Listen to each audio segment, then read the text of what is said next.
Meghan Markle. Has she gone under the knife? Let's start by looking at her from the age of 17 to today at the age of 38. Into the doctor and said, give me this look. Because these trans, I don't know what you just call it, trans women look now like the Hollywood girls. They're all getting the same, the buccal fat removal. If the boundary you want to push is your face, go for it. Go for it. This is the Meghan Markle conversation that will not die. And Candace Owens just threw gasoline on it. We're talking about years of side-by-side comparisons, resurfaced photos, expert breakdowns. Plastic surgeons and cosmetic experts have been weighing in on Markle's appearance for years now, and their observations line up in a way that's hard to dismiss.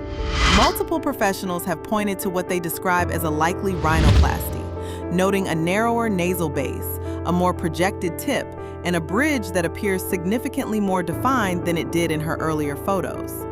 One doctor put it bluntly, saying noses don't naturally shrink, contour themselves, or raise at the tip on their own, and that those are telltale signs of surgical work. Dental work has also been flagged repeatedly, with experts noting that younger photos show gaps and smaller teeth, while more recent images reveal a bright, uniform smile consistent with veneers. None of that on its own would keep a conversation alive for this long, and Candace Owens knows that. When she stepped into this discussion, she skipped the surface-level stuff entirely and went straight for what she called the pattern. According to her breakdown, every time public pressure builds around Markle, the same sequence plays out. A quiet withdrawal from the spotlight, a period of silence, and then a return with a refreshed image and a new narrative ready to go. That cycle, she argued, is what people are really reacting to, not the surgery itself, but the timing of it. Go back to the earlier photos, the ones taken around age 17 through her mid-20s, and the contrast becomes obvious. Softer structure, a wider nasal base, a rounder tip, natural fullness across the brow and cheek area. Nothing about those features looked engineered or camera-ready in the way they do now. Professionals have described that earlier look as naturally balanced, with strong proportions that many people actually try to achieve through cosmetic procedures later in life, which raises a question that kept surfacing in the transcript over and over again. Why change something that already looked complete? That question is what shifted the entire conversation from casual observation into something more serious. Viewers started noticing that the changes didn't arrive all at once. They came gradually, in small refinements that were subtle enough to avoid obvious call-outs, but noticeable enough to raise eyebrows when compared across a timeline. The hairline appeared more defined, the brows grew sharper and more intentional, cheek contours caught light differently, and the jawline tightened in a way that didn't match typical aging patterns. Taken individually, none of those details prove anything. Stacked together over years, they start painting a very different picture. Candace zeroed in on the gaps between public appearances as a key piece of the puzzle. She pointed out that Markle would step back from the spotlight, go quiet for weeks or sometimes longer, and then reappear looking noticeably different. Viewers weren't imagining it either, because the same observations kept flooding comment sections across every platform. Words like pulled, gaunt, and tighter started replacing words like glowing and confident, and that shift in language told its own story. Paris became the moment where everything boiled over.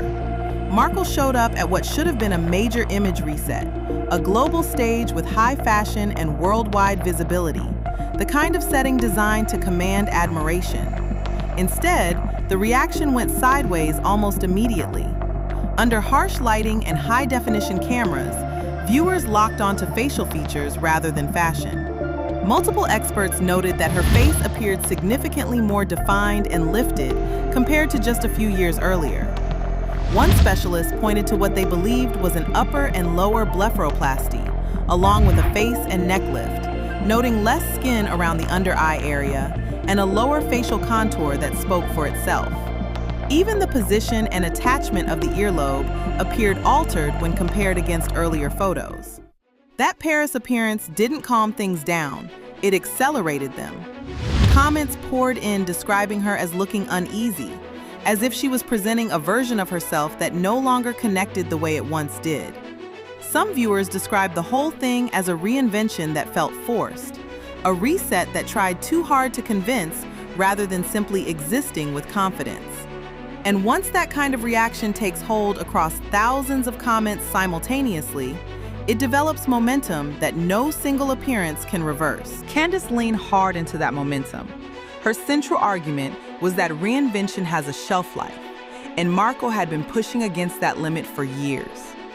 Each time the cycle repeated, the returns diminished. The same moves stopped landing the same way. The same quiet periods stopped generating the same sympathy. And the same refreshed appearances stopped generating the same admiration. Because audiences evolve and start recognizing patterns once they've seen them enough times. That recognition is what turns curiosity into skepticism, and skepticism into full-blown credibility questions. What made her commentary stick with so many viewers wasn't cruelty, it was clarity. She framed the whole situation as a loop, one that gets less effective with every rotation. Step away, go silent, return looking different, control the narrative, repeat. And her sharpest point was the simplest one. You cannot stay ahead of accountability forever. That line resonated because it matched what a growing number of people already felt but hadn't articulated. Once someone puts that kind of thought into plain language, it circulates fast and doesn't fade easily. The conversation has now moved well past appearance. Viewers aren't asking what changed anymore. They're asking why the pattern keeps repeating, why the resets feel temporary instead of genuine, and what happens when the strategy runs out of room. Because once an audience starts predicting the cycle instead of reacting to it, the surprise disappears. And without surprise, there's nothing left to reset against. Candace framed it as a turning point with only two possible outcomes. Either the cycle breaks through something genuinely different, or the questions keep compounding until they become impossible to manage. And right now, based on the volume of commentary still building across every platform, it doesn't look like things are slowing down. Whether you think people are overanalyzing every photo, or whether you believe there really is a pattern too consistent to ignore, one thing is undeniable. This conversation has outlasted every attempt to redirect it. That alone tells you something, because audiences don't stay locked in on a topic this long unless something about it feels deeply unresolved. Drop your take in the comments, hit that like button so more people can weigh in, and subscribe with notifications on. Because if this story keeps building the way it has been, there is a lot more ahead.